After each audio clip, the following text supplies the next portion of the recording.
Hi, everyone. My name is Kim, and I'm the founder and creator of Expat Mama. Through these interviews that are both in the audio podcast and the new YouTube channel, we educate people about what it's like to be an expat, who is someone who's left their native country to live in another country, and we tell their stories. Today, my guest is Rubio. No last name or anything. He's from Canada. He currently lives in Bogota, Colombia. And we're calling him Rubio to preserve his confidentiality or your pseudonym that you use there, right? Yeah, my stage name is Rubio, so it's just like simpler now. Okay, How everybody knows me you're a stage name. here. So welcome. How are you doing today? I'm good. I'm good. Last week we both got sick and I guess recovered at the same time. I'm still sick. I'm gonna do this. I put on some makeup and I'm like, I'm not gonna delay this any longer. Okay, well, I hope you get better soon. I'm like 95% better. It takes a while. It takes a while, but hey, let's just get it done and I don't want to delay this any longer. So I appreciate your perseverance. That's a great quality. it's both of us. It's been both of us working together on this.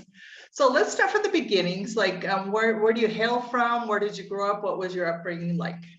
Okay, so I was born in a small city in Canada called Winnipeg, right? It's actually statistically the coldest city. It's not the coldest town, but it's the coldest city on the planet. Oh my goodness. You have like 30 days a year where it's colder than Mars. It's like, Oh my and then in the gosh. summer it goes up into the 40s centigrade or like well above 100 Fahrenheit. So you get like all the extremes. Okay. I mean, what more can I say? I was born in the 70s. In the 70s, my neighborhood was actually pretty awesome. And in the 80s, it got really crazy, really fast. I mean, the 80s, that's when they started building all these housing projects behind us, and everybody started doing a bunch of drugs in the 80s, and it was like, it was not good. We went from not locking our doors when we went out to like locking them in the day when we were home. Oh my goodness. So some drastic changes went on there. Okay. Yeah, when I was a little kid, we used to be able to take our bicycles because we lived on like an L-shaped street, and it was the last street in the urban area, right? It was like the last street, the last suburb. And there were dirt tracks of farms behind it.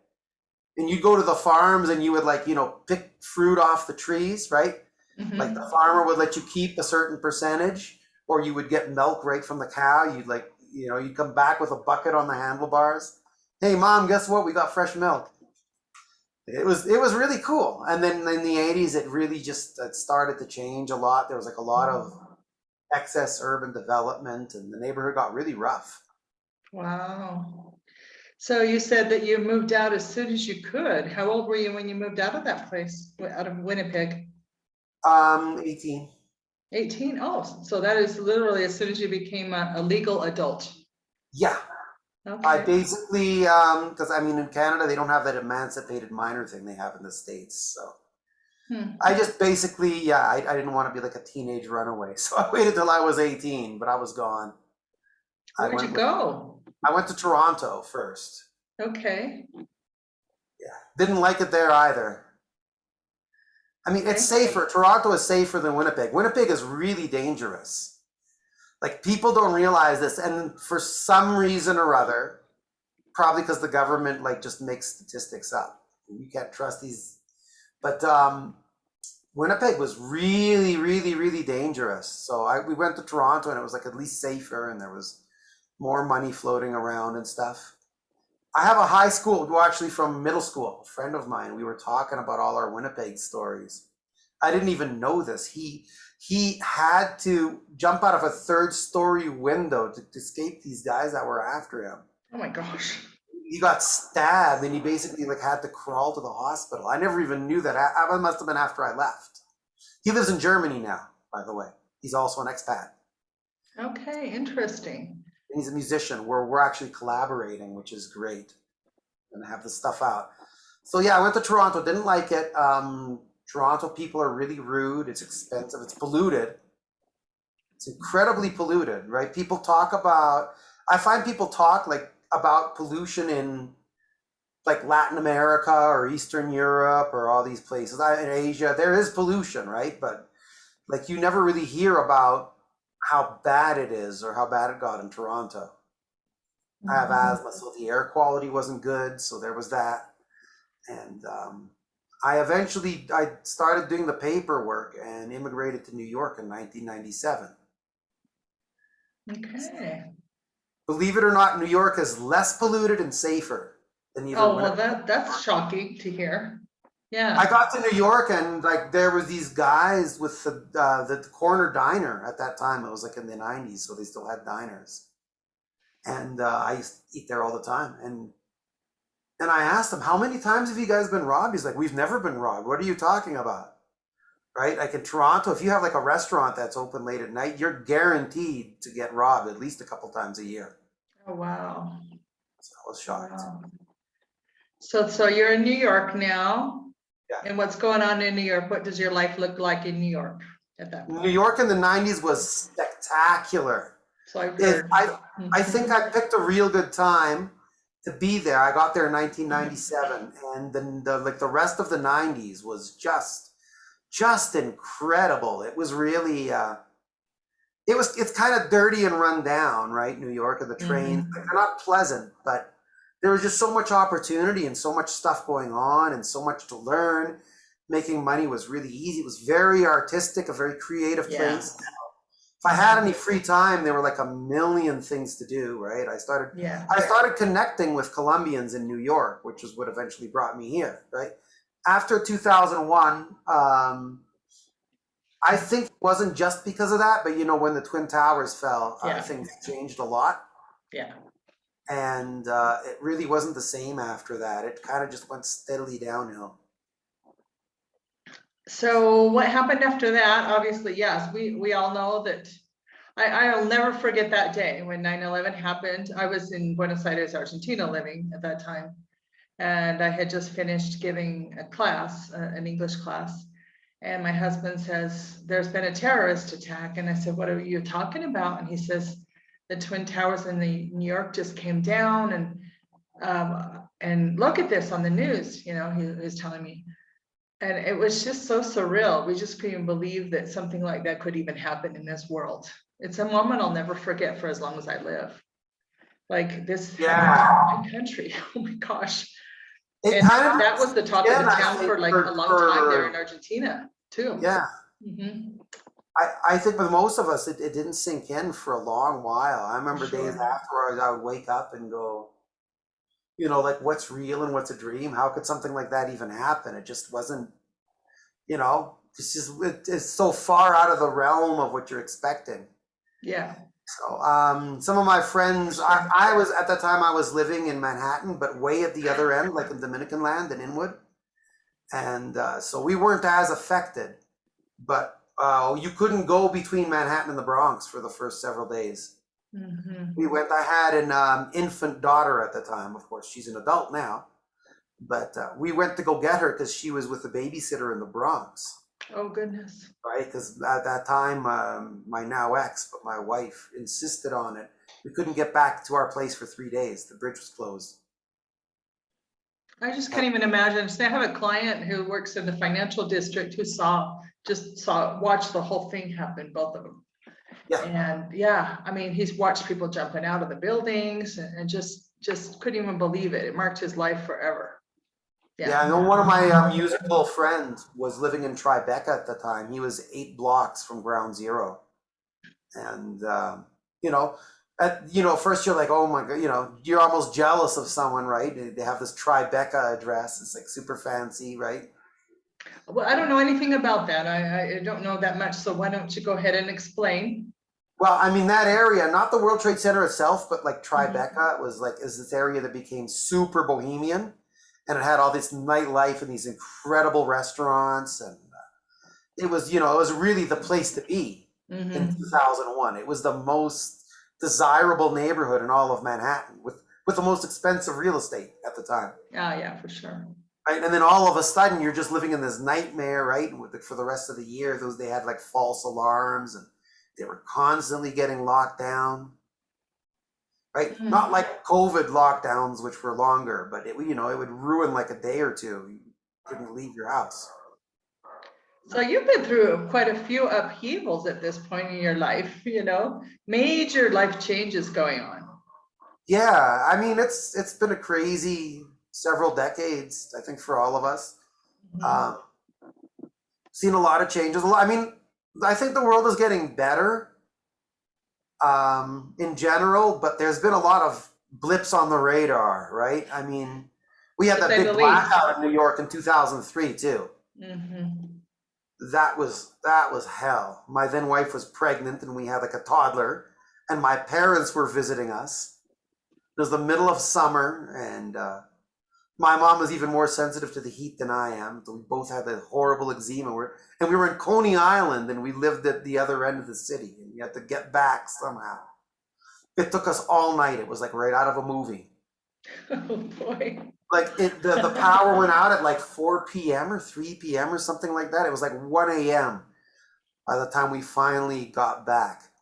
We did a lot of walking. I mean, these Mhm. crowds of people. It was pretty nuts. It was pretty nuts. So I mean, when people say, I should be scared to be here in Colombia, I'm like, what? I've seen so much already. Like, what else? So let's kind of fill in the blanks. So at this point, you're in New York City. Yeah. And then what happens after that? How does your life start leading towards where you're at right now? Well, I broke up with the woman I had my babies with in the end of 2004. The relationship had already been going sour. We were fighting every day for years, and it was just finally we had to pull the plug on it. It was not working. Mhm. And one of the things that was a sticking point for us was I just wanted to leave New York, and I was looking. I was looking hard. I almost actually moved to Rio in Brazil, but then I decided not to, especially after in January 2005, I got invited to come down to Colombia, and I decided to come. And I had a lot of Colombian friends, like I said, from my contacts in the music industry in New York, right? So they helped me out, and I went down here. I spent like a week, and then I immediately started making plans to come back. I just fell in love with the place. Was that in Bogota or some other Yeah, place? it was the first trip was all Bogota, Okay. Uh-huh. right? So then between 2005 and basically middle of 2008, I was like bilocating. I just started spending more and more time in Colombia and less in New York until it was, Mhm. in 2008, I gave up my apartment, right? We had a house in the Bronx, and then I sold it, and I was living in the basement. So it was actually a quite nice little basement apartment. And then I just gave it up because there was so little going on in New York and music, and there was so much going on in Bogota. So I would come back. My kids were still in New York. I would come back just in the summers, right? Because I had a lot of work every summer, and then my kids moved to Charlotte, and the work dried up slowly in New York. So I just stopped going mostly. You And just started making a new life there in Bogota, Colombia, little by little. Yeah. yeah, so it was kind of Mhm. like it's been a 17-year process, right? Wow. But from 2008 on, I spent most of my time here. I also lived briefly I moved back briefly because of financial reasons, the end of 2016. I spent almost 2 years abroad. Couldn't wait to get back. As soon as I could, I came back. Mhm. I started working online, right? I left because the peso went down so much in value, and I was doing so well here. I was making a lot of money in pesos. Oh, okay. So the peso fell, and I still have to support my kids. Mhm. People tell me I'm the only person ever who sends money from Colombia to the United States to support their kids. You're one of the few, for sure. For sure Yeah, you it's are. almost like a Guinness You're Book a of good World dad. Records. Well, that shows how. I mean, it's not really about bragging about being a good dad, but it shows how much opportunity there really is here for people to look for it. I'm unfortunately now with the currency down. I still work here in Colombia, but it's part time. I do other things Right. where I can take care of my kids with with other currencies and stuff. So yeah, that was end of 2016, and then near the end of 2018, I was back here. So tell me, like, what was your first impression when you went there? What was it like that you're just like, I love this place. I could live here. You felt, I mean, I've been there. I've been to Medellin, Colombia 3 years ago. I went there.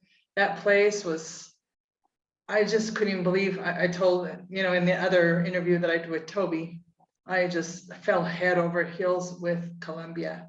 From the moment we saw that green from above in the airplane, and the moment we left with tears in our eyes. I'm not even I kidding. had a similar experience like when I got in Bogota.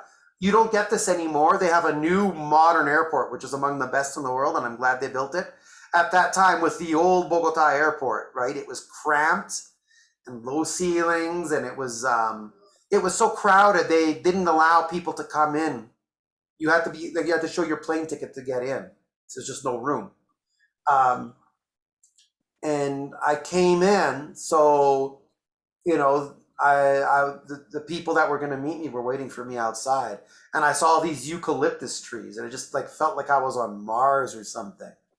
There is a feeling that it just kind of consumes you and absorbs that you cannot describe, right? Like when you see the I don't even know how to explain the vegetation there, just how lush everything is. And if you come from North America, you just, and I don't know any other place that has that kind of vegetation. I don't know. Yeah, it's really incredible. I mean, It overwhelms your senses in a way. Medellin is really nice. I would like to encourage you and other people to go beyond Medellin. I don't really have any particular, well, I have a couple problems with Medellin. They're minor. I love the people there. I think it's a great city. I hate the food there. That's my big problem with it. It's a food desert. And I just find like culturally, they don't have as much going on as many other places in Colombia do. So I'd like to take this moment to say to you and everybody else, definitely go beyond Medellin. Don't just stay there. I will be going beyond. I'll be traveling probably in the summer. We will get to meet face to face. Awesome. Yeah. Bogota is not for everybody either, because some people really like the heat, and there's no heat here. Like it doesn't really ever get hot here. It's cool. That sounds good to me. The rain keeps things green. I like it. It's between 10 and 20 Celsius, 50, 70 Fahrenheit. Some people will like things hotter, but I mean, like this country's just got so much. That's got so much. Now everybody only ever hears about Medellin. And I think that it's for a lot of people, other places would be a better fit, depending on their needs and wants for traveling or for to stay, which I hope a lot of people come here and stay, because it really is amazing in so many ways. Oh yeah, I'm planning on checking it Not with all the out. media. I've heard that Colombia is like 5 countries in one. Maybe you can expand on that a little bit. I'd say it's 13. Oh, interesting. I did a count one day, right? Okay. And I'm not even thinking about the indigenous, because if you include all the indigenous cultures, it's like 200 odd countries in one, right? Wow, that's amazing. Just among the Spanish speaking cultures, like the actual quote unquote Colombian cultures is 13, right? Because you've got the Llanos, which is a culture they share with Venezuela. Like that's a savanna that just rolls into Venezuela and goes right across. So they have the same accent and they eat the same food. They listen to the same music. The music from that region is spectacular. It's harp based. It's based on the harp. It's unreal. Love it. Who haven't checked out Música Llanera? That's like double L. Right, with double L. I'll have to look it up. Definitely. Yeah, it's phenomenal. It's incredibly difficult to play. You have the Valle de Cauca, right, Cali and surrounding area. That's culture. And then you have the Pacific Coast. Actually has 2 cultures. You have the Pacific North, which is like Choco, and then Pacific South, which is Valle, and then including Nariño and parts of, as you go into Ecuador, right, where they have marimba based music. Nice. So, on the North Pacific Coast, they have marching band music, right? They're both Afro cultures, but they're completely different. They have like almost nothing to do with each other. And then there's a bunch of different Afro cultures on the other coast, right? And then you have the Paisas, you have there's more than one kind of Paisa too. right? So there's the Antioqueños, and then there's the people from the Eje Cafetero, right, the coffee region. The coffee region, yeah. They're different but similar. They have similar accents, but they don't exactly have the same mentality, right? Then you have Santander, which is its own culture, Boyacá, which is its own culture, right? Yeah, Have you been pretty much everywhere, Rubio? Have you been all over Colombia? Yeah, I drive a motorcycle, so Okay. Colombia is a super mountainous, and they have super expensive tolls to keep the roads up. Motorcycles don't pay those tolls. Nice. So you can hop on a motorcycle, and for pennies, you're in another. Forever. Yeah. It takes you a little while, but you're stopping in the towns along the way, to rest your butt. I was really surprised by the amount of motorcycles. Speaking of that same thing that you're talking about, I've never seen a place with so many motorcycles in my life. I mean, they're all over the place. You'd be taking a taxi, and they're just weaving in and out of the traffic. There'd be at least 10 around you at any given time. That's me. I'm one of them. You're one of the motorcyclists. I'm one of them. Motociclistas. Yeah. I do it because it's cheap, but also because it allows me to penetrate the traffic. In Bogota, I'm not going to lie, traffic here is crazy. It's a real problem. Yeah. They're looking at measures to do. There's memes going on right now because the mayor is instituting severe restrictions on cars. Part of it too is because the city is under construction right now. They're doing so much stuff. They're actually building 2 metro lines at the same time now. Oh, wow. One light one and one heavy one. So there's like a lot of lane closures, like, semi-permanent lane closures. So yeah, so that's congesting things quite a bit. Yeah, we have to go backwards to go forwards, I guess. Well, I remember when in Argentina, in Buenos Aires, it took forever and I don't know how much longer they've extended the new subway lines, but yes, it went on for years. So that did complicate things a bit, yeah. New York has that problem now. They opened just like a few new stations, and it cost them so much money, and they had water filtration problems. Like, the quality of the work wasn't good. These stations were getting like literally flooded out. I've seen that. Just a little, not including when they had like those hurricanes or storms land. I'm like, just like with like a normal rainy day in April or something would cause these stations to flood out. So hopefully they'll be a little more organized here. We got our fingers crossed. Hopefully. We're watching them. I'm curious to know, like, what your day to day is like there. I mean, what does your life look like there? You're an expat. Obviously, you don't blend in. There's no way. So how are you known? I have a lot of questions. Let's start one by one. So what is your life like on a daily basis? And then if we could lead into like how people perceive maybe people like you, that's blonde, I mean, foreigner. Yeah, I mean, my schedule is weird because I have this thing called delayed phase sleep disorder. Like, I sleep well in the mornings and I don't sleep well at night. So I generally wake up around 11 or 12 and start my day. And, each day is different. I work a lot. I work my butt off. Besides the music, I do translation stuff. I do article writing. I do journalism on occasion. I also do some SEO based stuff, right? I do a lot of music. So if I have a gig, that's usually like around dinner time. I have to fight through traffic on the motorcycle to get there. I strap my gear on the back of the motorcycle. I've got this rack. And I bought stuff that's like super light where I can take it around really easily. Oh, good. So what's your instrument? What do you play? Keyboards. Keyboard. Okay. Nice. I also go swimming a lot. There's a swimming pool about 10 minutes away from here. I try to go twice a week, most weeks. I usually do that in the evening too. It's in a nice new mall. Nice. Incredible. They have go-karts up on the roof. They got this beautiful terrace with like cafes and stuff. It's like super modern. It's brand new. It was open during the pandemic. And they have a I just have to say, I've never seen such a luxurious mall as I saw in Medellin, Colombia. which Did you is go to called Viva Rubio? Envigado. Oh, okay. It Yeah. had like 5 levels. We got lost everywhere we went.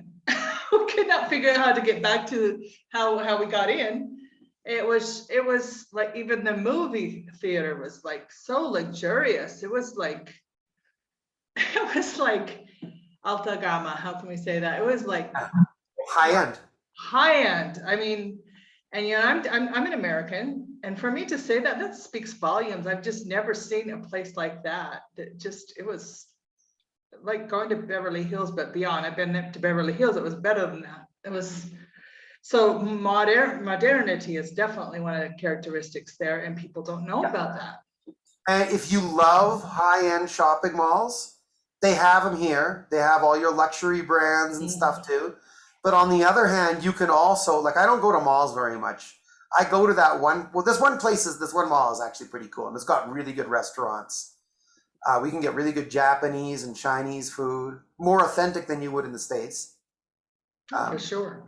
I do go there, but I also I like to just go around the neighborhood, and I do a lot of my actual shopping at mom and pop shops. Like I love going to the neighborhood butcher, which is something that's almost dead in North America. They just don't. That's one of the things I really missed as a kid in North America. Like we ate really good fresh food, and I can get that here again. It's like I can get the good food from my childhood, the fresh dairy, the fresh meat, fruits, vegetables. And you go to each place and they know you and they know what you want, and you have a relationship with those people for sure, right? It's all that, right? Yeah, I can get like custom cuts of meat if I want or whatever. I can get stuff come on order. Pro tip for people who are thinking of living in this country, try to avoid the supermarkets. You get a totally wrong impression of what the food is like in this country just from the supermarkets. Like go out in the neighborhood and find your greengrocer, right? They call it fruver here. Fruta verdura. Yeah. Portmanteau word, right? Find your local fruver. Find your local butcher, your local fishmonger, right? And that's when you're really, really going to be getting the best part of living here. Supermarkets here are overpriced. The food's not as fresh. And if you can brave it, go to the farmers markets here. They are mind-blowing. Anybody who's into gastronomy, like go to a farmer's market in Colombia, wherever you are. Bogota's got the two biggies, the biggest ones in the nation, right? We have the cheapest food in the nation too, even though it's the biggest city. Because the last time the only time I've ever been to Colombia was 3 years ago. We could not figure out how much we were paying for anything because there were so many zeros on the bills that to this day I still don't know how much the food really cost. But I guess I'll become more and more familiar with that as we travel. Yeah, it's here super good and super cheap. That's one of the reasons I like it here too. Right, Medellin, for some reason, the food is really expensive. And I don't think it was that cheap, and we were in the most expensive area, of course, but that's going to change too. So what neighborhood do you live in Bogota? I live in an area of the city called Kennedy. Kennedy? Yeah, they actually mean Kennedy, saying it's dangerous, but it's really not. It's mostly middle class. Okay. I live in a solid middle class neighborhood. I don't like rich neighborhoods, but I don't want to live in the ghetto either. Yeah, of course. Right? Nobody wants to live in the slum. There's not that much ghetto in Bogota, like less than 10% of the city. Oh, interesting. Decades ago, it was like half the population really lived in misery. They've made huge strides in the past. Since I've been here in 2005, this country's grown up so much. There's more infrastructure. Right? I mean, it's even safer. People love to complain, but it was worse back then. The police didn't have two-way radios back then, so there was no way to put out a bulletin on someone, or if you're a policeman out on the street, you basically, you'd have to take the bad guys on yourself, and then they would just go into another district and you couldn't follow them. So they've changed things like a lot. Oh, good. There's so many areas. It's gotten a lot more without losing the stuff that I loved in the beginning. That's the beauty of it. They still, they haven't killed the goose that laid the golden eggs. It's still very much, you've got the nightlife, you've got the gastronomy here in Bogota has really improved. It also used to be kind of, you really had to know where to go. Now there's so many more good options. Nice. All positive. Yeah. So you're telling me the positive, but what's the reality too of the not so good things, for example? Because I when I do these interviews, I like to not to just say, hey, come on, this is Expat Live, No, yeah, that would be horrible because then people come in and let's get the bottom line here. that shock. If you're an expat coming here, Mhm. keep a presence where you are, mainly for banking reasons. I would recommend try to avoid dealing with Colombian banks. Mhm. I find the banking system here, it's also gotten better though. It was much worse 15 years ago. They used to charge you a fee just for telling you what the balance of your account was. Right? Oh. They have these insane fees. They've gone way down, and they have money apps here. You definitely want to use the Colombian money apps, though, like Neki or Davi Plata. They work really well. I'm sorry, you're gonna have to speak a little bit slower on that one. What are the apps that you recommend? Money apps. Oh, money apps, okay. But what are the names of those apps? Neki Nikki, okay. and Davi Plata. Neki is like Neque, and then Davi Plata. Plata is money. Money, yeah, plata's money, just like in Argentina, yeah. It's done by the Colombian bank, Davivienda. So I have an account with Davivienda. I also still keep I have 2 American bank accounts. So that's you can have the best of both worlds if you do it properly, and it makes life so much easier here, right? I mean, most expat forums, people will tell you, get an account with Charles Schwab or something similar. Oh man, hold on one sec. I think this guy came early for something. Okay. I'm just gonna put you on pause here for a second. Oh, yeah, okay.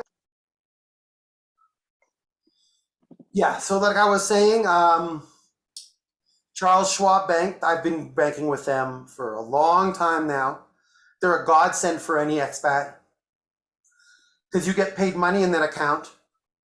But I mean, assuming you're American and you can get this account, if you get paid any money in there, they don't charge you anything, and they return the bank fees from the local bank wherever you are, right? In addition, they give really good interest rates and really good foreign exchange rates. Nice. Yeah, so something like that or similar. You want to, that's probably good general advice for expats in general. Right? I mean, once again, Colombian banks, they've gotten better. They're not horrible, but in general, it's just easier to deal with American banks if you can. Yeah, for sure. Because of the foreign fees and all of that. Yeah. Yeah, I know exactly. You can also you can open a Neki account here if you're a legal immigrant and you've got your cedula, you got your ID card. You can open up a Neki account with that, and you just kind of just use that to move money around, and people can even use it to pay you for stuff if you're here working. Nice. A lot of employers will just pay you on that. It's like so convenient. I do have a Charles Schwab that I need to start using a lot more often, it looks like. Oh yeah, I know. It's just I actually lost my card here and I was going nuts, and I managed to it was this bank called Servibanca, and I managed to track it down. They had the card at their headquarters, and I was calling customer service and begging them, please do not shred that card. Right? Because it cost me so much money if I have to use my other bank account. Yeah. And they actually had it there for me. They made me sign this sworn declaration and show ID, and they gave me my card back. Oh, because what happened? It just got eaten by the ATM? Is that what happened? Yeah, I got distracted, and you have like 20 seconds to take your card out. And I let the 20 seconds go by like a fool. And Yeah. So, I took a picture of the machine and I called them immediately. I'm like, oh my God, my card is in the machine. Please help. I got it back like 3 days later. Oh, okay. Well, at least you got it back. Yeah, I find that a lot of times they talk about people here, or situations here where you drop your wallet, it's gone. That's not true. If I've had stuff handed back to me here. I find people are just excellent in that regard, and I've done it to people too. Like somebody drops money, I'll pick it up. I find that in general, the culture here, people here are very honorable. You know, there's this tiny minority that gets all the publicity. Of course, yeah, yeah. My area is like that where I live in Mexico too. Yeah. People are always losing, because I live in a retirement community. So there's people, their minds are already gone. And mine's following shortly after them, close behind. But you know, I mean, my son lost his wallet here not too long ago, and a few days later it appeared. You know, and people were trying to find him frantically on Facebook. They found him. Does anybody know this guy? Yeah, I know him, you know. So it just kind of worked out that way. Yeah. Okay, so other negatives about Colombia. I'd say almost no matter where you live, if it's in a city, traffic's going to be bad. Okay. You have to prepare for that. And people here do drive crazy. Oh, yes. I've been told, I've never been to Rome, but I have friends who have. Rome or Paris. They say it's very much the same. It's the same deal. And Buenos Aires has to be similar. They say it's just like Italy. It's considered like this big race to whoever can get there the fastest. Montreal is like that too. I lived in Montreal for a while. Drove Uber there. Montreal drivers are nuts. They go careening down these roads that are full of potholes. Similar here. The roads have gotten better. They're still not in the best condition. It depends on where you are. I think I've noticed that recently, in the past 10 years, they've done a lot of construction and improvement in the poorer neighborhoods, like more in the south of the city. And they kind of left the north alone. So the north, like the roads are maybe more deteriorated than in the south. Right, Okay. which is weird, like in a lot of these rich neighborhoods. Interesting. But I mean, in general, you have to watch for potholes when you're riding here. They're all over, right? Yeah. So that's a negative. You know, whether somebody else is driving or you are, right? Trying to think of what else. I mean, those are the main things. If you're my size, you can't buy clothes off the rack here. Oh, yes, I'm one of those. Yeah, if you're above a certain size, yeah. Yeah. If you're above a certain size, you better find a good tailor quickly. How tall are you, Rubio? I'm like 6'3". Oh, yeah, forget it. 2.5. Doctor told me I lost 2 centimeters. Yeah. No. So where do you get your clothes? Do you have to order them off? Where do you get your clothes when you're 6'3"? You got to go to special stores Okay. or look online for it. Or what I do is I either have them custom made at a tailor. Nice. A lot of my stuff is just custom made because it's not that expensive here. Labor's very. That's nice. And I'll also, like, when I go up to the States to visit family, I'll make like a mad dash through Walmart and just get a bunch of, like, you know, sports clothes type stuff, right? The nice stuff I just have made here. That's great. Yeah. Cultural wise, what are some things that would be a little maybe hard to swallow, that are there things that might be hard for a foreigner to get adapted to, for example? Okay, actually that I can bring up a whole bunch of points really Sure, you easily. could. Colombians, the first one is Colombians are really morning people.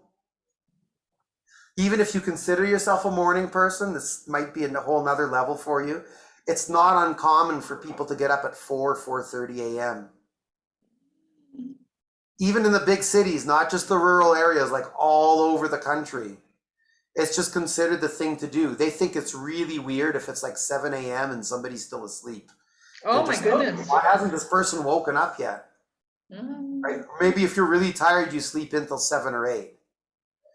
But they don't get that. Like they Thanks for saying this, because I'm not a morning person myself. No, you might have to do some explaining to people. And the Mexicans are not like that. The Mexicans are more like the North Americans. The Colombians are very, the sun here rises every day very close to 6 a.m. and it sets very close to 6 p.m. And they really want to enjoy the whole sunlight hours, right? So people will wake up early, get their kids some breakfast, and do, that's the other thing. A lot of Colombians are very rigid about meal times, and they still believe it's scientifically it's a myth, but they still believe like you got to get up and get something in your stomach right away, or it's unhealthy. I've heard this, that there's a real breakfast is the thing. You got to start out with a nice substantial breakfast in the morning. They eat usually a pretty big breakfast and a big lunch, and then a lot of them don't eat after that. Okay. A lot of Colombians like don't eat at night at all. And another one that's more common in Latin cultures, like I know in parts of Europe, in Quebec, this was the thing. People don't drink coffee at night. Italy's like that, I think. France, maybe. A lot of Latin America, like it's weird. You're like, oh, it's getting late. I got to do some work. I'll just have a coffee, right? Colombians do not, they're not lazy at all. They're hard workers, but they're hard workers in the morning and maybe a little bit in the afternoon. They don't like working nights. They don't like working weekends. They have an incredible amount of long weekends here. It's like almost every third weekend, I think. This sounds exactly like Buenos Aires to me. Yeah. I mean, it sounds so similar to me. They're very similar cultures, plus they use the vowels, it just sounds very familiar to me. Yeah, I'm told in Buenos Aires, like if there's a soccer game on, you can forget about anybody doing anything but watching the game. Yeah, love this big screen on the TV and nobody will work that day. Yeah. A lot of people will stop what they're doing to watch the big soccer game. Yep. But it's not like the whole country shuts down. It's like maybe a percentage. It's a percentage. People who are like really into soccer, they'll just like you can't get them away from the TV when the big game is on. Oh yeah.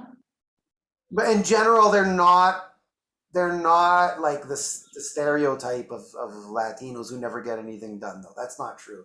They do work. They're just like, but they have their holidays and stuff, and they love that, right? People are still getting back into it. This is like really the first week people have worked since Christmas. Oh, wow. We're looking at mid-January here. Okay. They have the what they call Tres Reyes, right? Epiphany. They moved that to the nearest Monday now. Okay. The following Monday. So you have a long weekend for Epiphany. And after that, that's when things start ramping back up again. So interesting. It's different than I thought. Okay. What about, let's talk about, like if you're in a romantic, have you ever had a Colombian girlfriend? Well, yeah, the girl I met in 2005 ended up being my second wife. Okay. We eventually broke up, but I stayed in love with Colombia. Okay. What was that relationship like that you observed culturally? What was the dynamic like? It was mostly good, but there was some weirdness, definitely on the cultural level, right? That first thing in the morning thing was a big thing. I mean, the mother of my kids, right, the one who was from New York, she was like half African American and half Puerto Rican. So a lot of that stuff I'd already been into. Like, for example, I'm a white guy. We don't go to the beach all day. We'll fry, we'll get skin cancer. Like we literally cannot, right? And that's kind of like understood, I guess, in certain circles, and in other circles, it's like, well, no, we're going to the beach at 8 a.m. and we're going to stay till 8 p.m. I'm like, no. You would have to be hospitalized, and so would I. I mean, we have two colors. Sunblock, right? Ghost white and red tomato shades. That's about it. Colombians are generally not very dark skinned either. No, I'm talking about you and I if we're in the sun. I'm talking about if you and I on a beach day, that would be what would happen to our skin. Yeah, and in Colombia it's worse. In Bogota it's even worse if you're out there in that sun because of the elevation. We're very near the equator, and a lot of Colombians get skin cancer too. Oh, interesting. Yeah. Even the Afro-Colombians, but especially the ones who are lighter skinned, they just don't take it seriously enough. Right. They just think it's okay to be out under this blazing sun, and they don't realize that they're getting an overdose of that stuff. Yeah, for sure. For sure. that was one of the things we fought about. I mean, the other one was food. Colombians, like a lot of other Latin people, they like their meat well done and stuff. So I would cook something and then she would go back and like burn it. Oh. So you had some disagreements in the kitchen. I'll say this, every time that I introduce somebody to like medium rare steak, right? They never go back. They try it once and they're like, oh my God, I've been eating wrong my whole life. I'm like, yeah, you have. It never works the other way. Like nobody eats well done steak and goes, oh, this is so much better. Right, Hasn't right. happened once, right? But she was just kind of like, we had one incident where I was cooking for her parents and then like she went in and turned up the temperature and burned all the food. And I'm like, come on, what are you doing? Trust me. Just like, I know my people. So, I mean, that might be some example, right? If you're one of those people who really likes, your rare steaks, you're going to get a lot of resistance here Very interesting. first. But if you make them try it, they're guaranteed to love it. But So there's kind of like this disconfianza. They mistrusted at the very beginning. They're like, I'm not going to try that. Yeah. That sounds familiar to me. And my Argentine husband was like, I'm not going to try that. I don't like mixing all of those foods together, like an all-you-can-eat kind of place. He always thought that was weird. But I just backed off. He was half Italian, and I just let him have his reign in the kitchen. And that's how we solved it. I would cook on Sundays. I would make tacos or whatever, something American-ish. And that was it. The most of the time he cooked, because it was also a source of argument for us too. So, Yeah, it can be. Food can be like a battleground and stuff, it right? can be a real battle. Yeah, I get you on that one.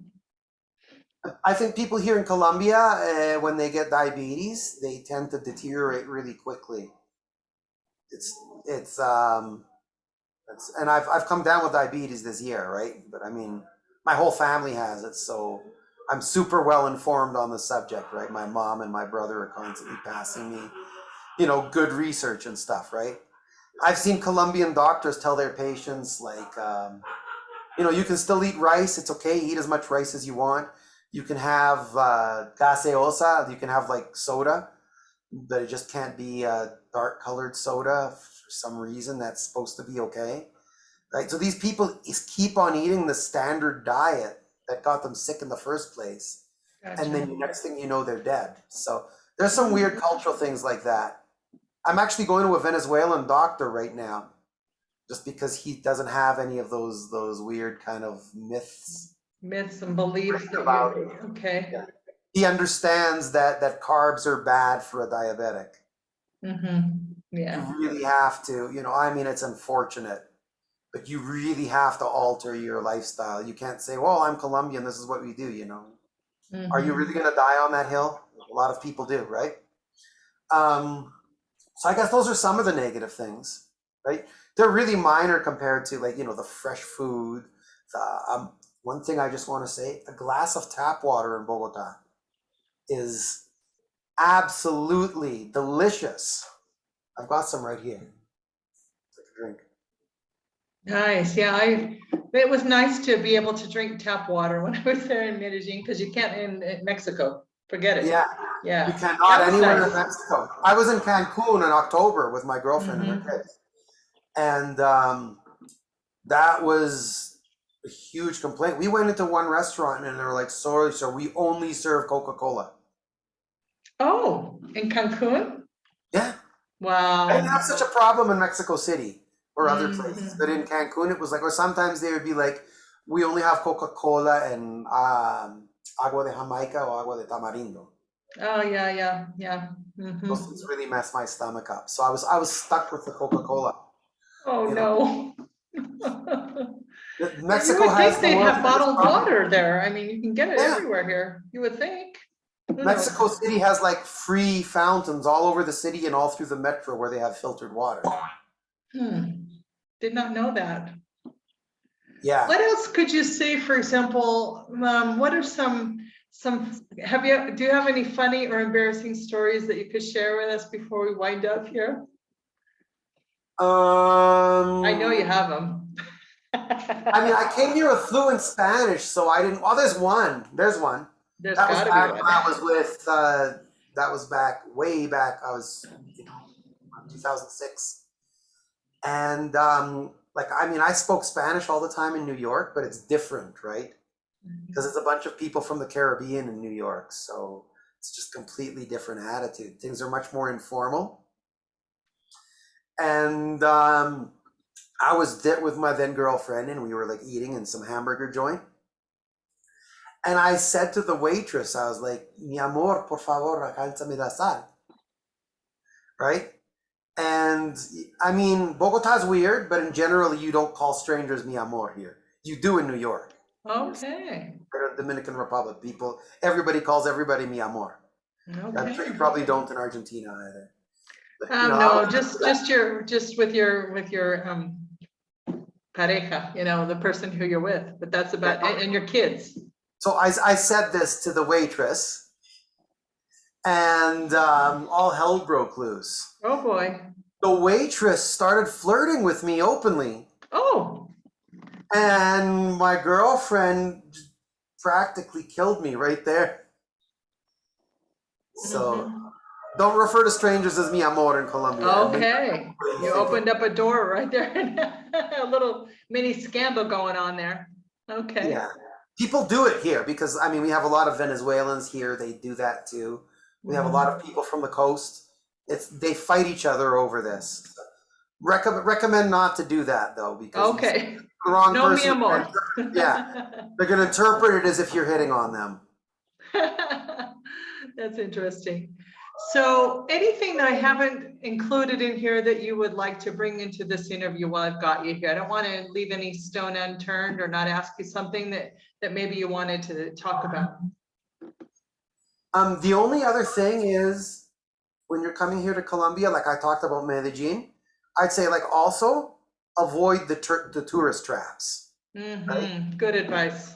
Don't go to Cartagena. Go to one of the islands off of Cartagena if you're going to go to that area.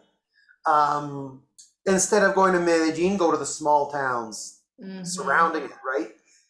Don't go to Guatapé. Go way out into the eastern Antioquia and find some place where people still ride horses to work. Love it. Don't go to Barichara. It's like a hippie town here, right? It's like an expensive hippie town. Don't go to San Gil. San Gil is like the extreme sports town, right? Go to Socorro or Curiti, which are like 10 minutes away either way from that town. Everything is half the price and it's even better and the city's way nicer. This is great advice that you're giving. Yeah. Like do everything you can to go off the beaten path, right? I mean, don't go out into the most abandoned rural areas, obviously, right? That's not good advice in any country, but I think if you avoid the tourist traps, I think it's safer, cheaper, you'll meet nicer people and you'll have a way better time and you'll still do everything you were going to do in the tourist trap. Love it. That's been my philosophy when traveling. What can you say about Colombian coffee? It is really the best in the world. I have to agree. It's a lie that the best stuff is exported. That's absolutely not true. You've never had really good coffee in your life unless you've been to Colombia and actually Amen to that. The good stuff. That you is will the not good get it in stuff. the States or Canada or Europe. You're not drinking the best coffee. Don't fool yourself. I have to agree with you on that one. Hands down. Me and Juan Valdez, we were thick when I was there. And let me tell you, it goes up several levels from Juan Valdez. Okay. When you come here, I will take you to the farmers markets. Okay. And we'll get the real stuff. Okay, I'm definitely going to take you up on that one. My favorite coffee here is from the Huila region. They have that volcanic soil there, so the coffee's really rich and complex. Very dark, and it's good for making that real thick brew that just like keeps you going. You're making me hungry. You're making me thirsty. Yeah, when you come here, you'll see. Okay. One last question. Hold that thought for just a second. For those of you who are watching, please connect with us. Please don't forget to like and subscribe as we feature a lot of interesting perspectives in these podcast interviews in both English and Spanish. And we just love your feedback and let us know what you'd like to hear about, especially, because we're doing interviews on Colombia, on Mexico. I've done El Salvador and Nicaragua as well. And we'll be doing another interview in Spain. So we're actually, exploring a lot of countries out there. We would love to know what you're interested in knowing about. Rubio, it has been a pleasure. Would you like to be contacted? If so, how can people contact you? The best way probably is my Instagram, and that's where it's stuff, all my musical stuff goes there. So Good. that's where people can check out all the different stuff. I put my schedules up every time I have a show that's open to the public. It's Rubio.sol, like sun in Spanish, S-O-L, .oscuro, like dark in Spanish. So we'll put that in the description box for those who don't know Spanish. Yeah. And maybe they can contact you and ask you questions directly, and maybe get in touch with you if they'd like to get a personal tour guide, if you're willing to do that or whatever. Make some friends while you're at it. Absolutely. Anything else that we haven't touched on? I think that's about it. Great to do this interview with you. Thank you. Thanks for your patience. You asked all the right questions. Yeah. And we're going to be we got her done. What's that? It's been crazy, but we got her done. We got it done. That's right. So thank you so much. We may be meeting at some point this year. I'm pretty sure of it. Absolutely. Okay. Vaya con Dios. Bye-bye. Un beso. Bye-bye. Bye. Ciao.